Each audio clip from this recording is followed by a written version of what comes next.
नमस्कार दोस्तों, स्वागत है आपका आज के इस वीडियो में जिसका टॉपिक है हमें रिटायरमेंट प्लानिंग करना क्यों जरूरी है या हमें रिटायरमेंट प्लानिंग क्यों करनी चाहिए। वैसे रिटायरमेंट प्लानिंग करने के बहुत से रीजन है, लेकिन मैं आपको कुछ फैक्ट्स बताता हूं कि हर एक व्यक्ति के जीवन में तीन इंपॉर्टेंट गोल होते हैं। बच्चों का एजुकेशन, उनका विवाह और खुद के लिए पेंशन का प्रोविजन करना। हर एक व्यक्ति इन तीन चीजों के लिए जरूर काम करता है और कमाता है। आपने सुना होगा कि बच्चों की शादी के लिए बैंक में लोन मिलता है, बच्चों की एजुकेशन हायर एजुकेशन के लिए भी लोन मिलता है। लेकिन क्या आपने कभी सुना है कि पेंशन के लिए हमें कोई लोन मिलता है? मैंने तो अभी तक ऐसा कहीं नहीं सुना। यही मेन रीजन है कि जब हम बूढ़े हो जाते हैं और जब हमारा बुढ़ापा आता है और जब हम कमाने लायक नहीं रहते हैं, तब हमारे पास रेगुलर इनकम आना बहुत जरूरी है। इसलिए हम रिटायरमेंट प्लानिंग करते हैं। आइए कुछ फैक्ट्स के साथ इसे समझने की कोशिश करते हैं। तो दोस्तों, हमें रिटायरमेंट की प्लानिंग करना क्यों जरूरी है? Why retirement planning is important, इसके ऊपर हम बात करने वाले हैं आज। तो हम पहली चीज में देखते हैं कि रिटायरमेंट प्लानिंग करने के मेन 5 रीजन होते हैं, जिसमें से पहला है कॉस्ट ऑफ लिविंग। मतलब जीने के लिए हमें बहुत ज्यादा खर्चा लगने वाला है। जैसे कि महंगाई बढ़ रही है, जैसे जैसे चीज़ें महंगी होती जा रही है, इस तरह से हम जब 60 के हो जाएंगे तब हमें खाने के लिए या खाने के ऊपर बहुत ज़्यादा खर्चा होने वाला है। इसलिए हमें रिटायरमेंट प्लानिंग करना बहुत ज़रूरी है। Second reason, we are going live to longer. मतलब भारत में, इंडिया में मेडिकल फैसिलिटीज़ बहुत बढ़ रही है, जिसकी वजह से इजीली किसी की भी डेथ होना संभव नहीं है और हर एक व्यक्ति लंबा जिएगा। जैसे कि डेवलप कंट्रीज में आप अगर देखेंगे तो वहाँ पर नॉर्मल जीने की उम्र 80 से 85 और कहीं कहीं 90 वर्ष तक की है। और जब हम 60 के बाद रिटायर हो जाते हैं, उसके बाद हम 15 या 20 साल जब जिएंगे, तो उसके लिए हमारे पास पर्याप्त पैसा होना बहुत ज़रूरी है, जिसके लिए हमें रिटायरमेंट प्लानिंग कर लेनी चाहिए। Third reason, no proper saving. मतलब आज के ज़माने में कोई भी रिटायरमेंट के ऊपर पैसा खर्च करना नहीं चाहता। वो आज के शौक पूरे करने में व्यस्त है और अपने बुढ़ापे के लिए कुछ भी नहीं बचाते। परिणाम स्वरूप वो अपने बुढ़ापे में बच्चों के ऊपर निर्भर रहते हैं और अपना बुढ़ापा आत्मसम्मान के साथ नहीं जी पाते हैं। Fourth, after retirement tax on retirement fund. मतलब अगर कोई व्यक्ति रिटायरमेंट प्लानिंग करता भी है तो बहुत सारे टैक्सेस आज लगने लग गए हैं। जैसा कि हम बजट में देख रहे हैं, बहुत सारे टैक्सेशन आने लगे हैं और उनमें बहुत ज़्यादा टैक्स लग रहा है। Fifth reason, no social securities compare to other developed countries. मतलब बाहर की डेवलप कंट्रीज में सरकार रिटायरमेंट लोगों के लिए एक अलग से प्रोविज़न करती है और उनको रिटायरमेंट के लिए अलग से फंड प्रोवाइड कराती है, जो कि इंडिया में अभी तो अवेलेबल नहीं है। ये मेन 5 रीज़न है जिसकी वजह से हमें रिटायरमेंट प्लानिंग करना बहुत बहुत बहुत ज़रूरी है। हमारी ज़िंदगी के 3 फेज़ होते हैं। Over life consist 3 phases. हमारे जीवन के 3 फेज या 3 चरण होते हैं, जिन्हें हम एक एक करके देखते हैं। पहला फेज हमारी लाइफ का आता है 0 टू 25 ईयर। मतलब 0 साल से लगाकर 25 साल की उम्र का हमारा जीवन का पहला चरण होता है, जिसमें हम सीखते हैं। हमारे जन्म से लगाकर 25 साल की उम्र तक हम एजुकेशन लेते हैं और हमारे करियर को डेवलप करने के लिए सीखते हैं और सीखते रहते हैं 25 साल की उम्र तक। दूसरा फेज हमारी लाइफ का आता है जिसमें हमारे ऊपर फैमिली की रिस्पॉन्सिबिलिटीज होती है। उस फेज में 25 से 50 साल की उम्र के बीच हमारा जीवन का दूसरा फेज होता है, जिसमें हम कमाते हैं और कमाया हुआ पैसा हमारी फैमिली के ऊपर स्पेंड करते हैं। जहां हमारी शादी होती है, हमारे बच्चे होते हैं, हम गाड़ी लाते हैं, हमारे फैमिली बड़ी हो जाती है, हम घर बनाते हैं और आखिर में हम बूढ़े हो जाते हैं। ये होती है 25 साल से लगाकर 50 साल तक की एज, जिसमें हम अर्न करते हैं हमारी फैमिली की डे टू डे नीड के लिए, जिसे हम बेसिक नीड कहते हैं। उसे पूरा करने के लिए हम 25 से 50 तक हमारी जिंदगी में व्यस्त हो जाते हैं। उसके बाद आता है थर्ड फेज, जिसे तीसरा फेज हम कहते हैं।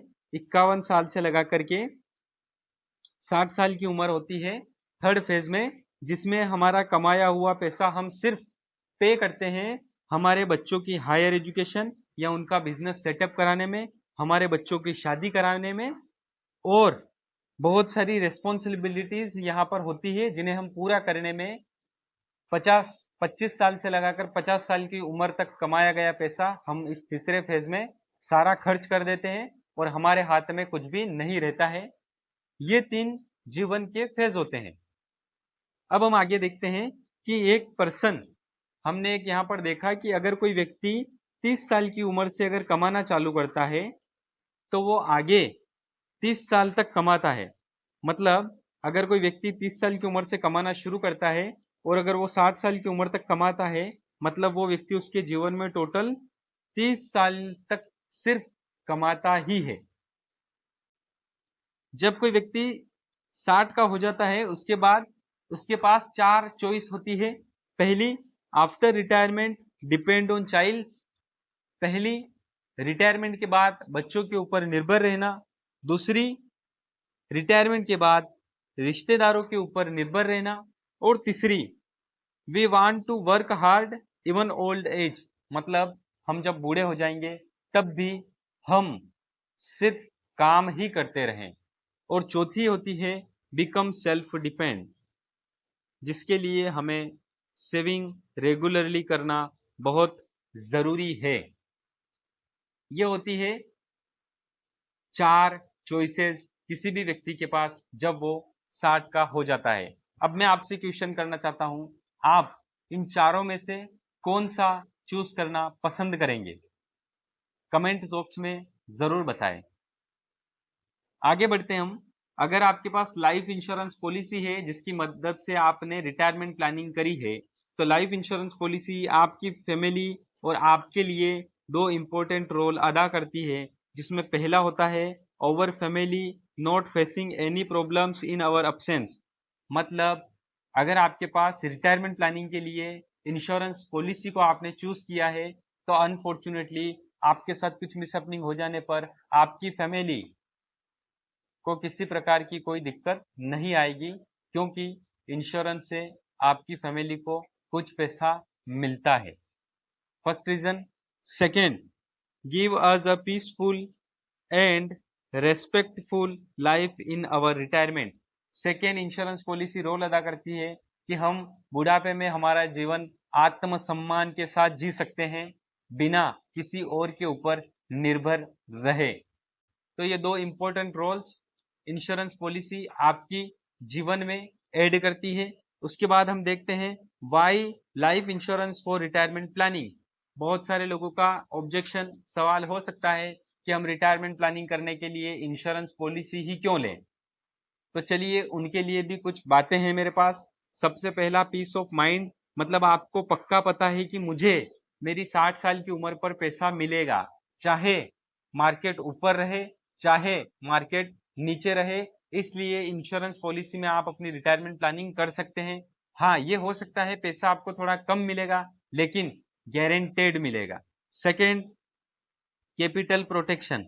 एलआईसी जैसी संस्था को भारत सरकार ने सॉवरेन गारंटी दे रखी है, जिसके तहत आपका जमा किया हुआ पैसा आप रिटायरमेंट प्लानिंग 2 तरह से कर सकते हैं।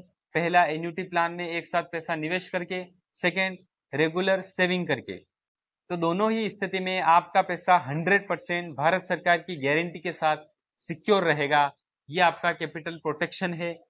Third, guaranteed tax saving. मतलब आज की स्थिति में आपको बहुत सारा टैक्स देना पड़ रहा है, लेकिन इंश्योरेंस पॉलिसी में आप प्रीमियम देते टाइम भी टैक्स में छूट ले सकते हैं और जब आपको रिटर्न पैसा मिलेगा तब भी आपको टैक्स में छूट मिलेगी।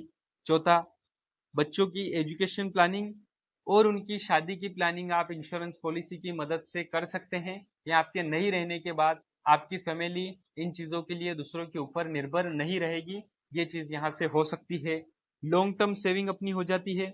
अगर आपके पास लाइफ इंश्योरेंस पॉलिसी है और आप अगर 25 या 30 साल के हैं, तो लॉन्ग टर्म के लिए एक गारंटेड सेविंग का जरिया इंश्योरेंस पॉलिसी आपके लिए बन सकती है। उसके बाद लास्ट आता है इनकम रिप्लेसमेंट, मतलब यहाँ पर आपकी इनकम भी रिप्लेस हो सकती है। तो आपने देखा कि हमें रिटायरमेंट प्लानिंग क्यों करना जरूरी है और इंश्योरेंस पॉलिसी लेना क्यों जरूरी है। चलिए एक चीज और मैं आपको बताता हूँ, जीवन का कड़वा सच, आपके पास बहुत पैसा हो तब भी जीवन बीमा पेंशन का प्रबंधन जरूर करें। उदाहरण के लिए आपके पास रेमंड कंपनी के मालिक का फोटो मैंने यहाँ पर दे रखा है। मैं ज्यादा कुछ भी इनके बारे में नहीं कहूँगा, सभी को यहाँ पर सब कुछ पता है। आपको अगर नहीं पता हो तो जरूर गूगल करें कि रेमंड कंपनी के मालिक के साथ आज क्या स्थिति है, और जब ये रेमंड कंपनी के खुद मालिक थे और खुद हिस्सेदार थे, जब इन्होंने बच्चे ने इनको बेदखल नहीं किया था, उससे पहले ये कैसी लाइफ जीते थे और आज ये कैसी लाइफ जीते हैं। इसलिए गारंटेड पेंशन प्लानिंग करना जरूरी है कि कल को हमारे पास साथ ऐसा ना हो। क्योंकि बहुत सारे लोग बोलते हैं कि मेरे पास बहुत संपत्ति है, बहुत पैसा है, मुझे रिटायरमेंट प्लानिंग की कोई जरूरत नहीं है, मुझे पैसा बचाने की कोई जरूरत नहीं है। उनके लिए एक उदाहरण है कि आप ऐसी गलती ना करें। तो thank you so much guys, मेरे इन कुछ रीजन से आपको समझ में आया होगा कि हमारे पास रिटायरमेंट प्लानिंग होना क्यों जरूरी है। तो इसलिए भी आप रिटायरमेंट प्लानिंग कर सकते हैं कि आपकी आगे की लाइफ जो है वो पीसफुल बीते, आप आत्मसम्मान के साथ अपना जीवन जी पाए, आप बच्चों के ऊपर आश्रित ना रहे, आप रिश्तेदारों के ऊपर आश्रित ना रहे, और इवन आप बुढ़ापे में भी किसी तरह का कोई काम ना करें, सिर्फ आपकी पेंशन से आप मस्त रहें और पीसफुल लाइफ जी सकें। इसलिए हमारे पास रिटायरमेंट प्लानिंग होना बहुत बहुत बहुत जरूरी है। तो आज ही अपने एडवाइजर को कॉल करें और अपने लिए रिटायरमेंट प्लानिंग जरूर लें। Thank you.